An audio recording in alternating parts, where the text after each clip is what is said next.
La baignade, telle qu'on la connaissait, elle n'existera pas, à tout le moins pour les prochaines semaines, les prochains mois. Verra-t-on l'ouverture des piscines publiques cet été?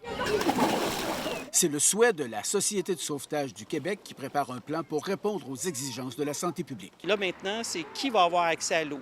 Est-ce qu'on va parler d'une réservation comme on réserve notre terrain de tennis, notre départ au golf? Est-ce que ça va être des couloirs aménagés pour les gens qui demeurent ensemble? C'est tous les éléments sur lesquels on est en train de réfléchir. Rénal Hawkin estime que le temps commence à presser pour prendre une décision. C'est qu'il faudra quelques semaines pour former les sauveteurs en tenant compte de la nouvelle réalité de la pandémie. Est-ce qu'il y a un danger réel pour les préposés à surveillance? Est-ce qu'il y a un danger réel pour les baigneurs? Et comment on fait pour les éliminer le plus possible, tous ces risques-là? Est-ce qu'on va travailler avec le ballon masque, par exemple? Est-ce qu'on va mettre une couverture par-dessus pour éviter justement...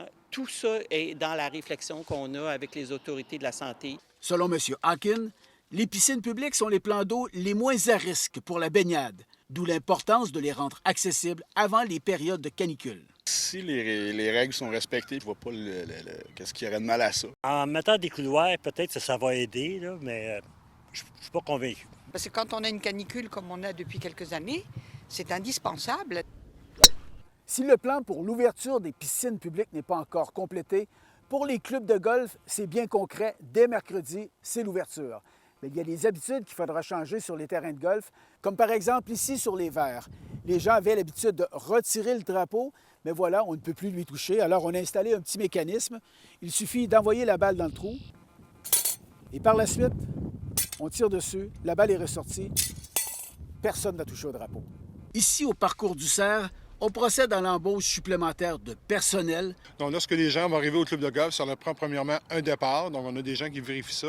Quand les gens vont dans la boutique, c'est la même chose. Il faut qu'ils se nettoient les mains. Une personne par voiturette électrique pour l'instant. Par la suite, nettoyer aussi les voiturettes à main. Et pour les premiers jours de la saison, on enregistre déjà des records de réservation. Denis Thériault, TVA Nouvelles, Longueuil.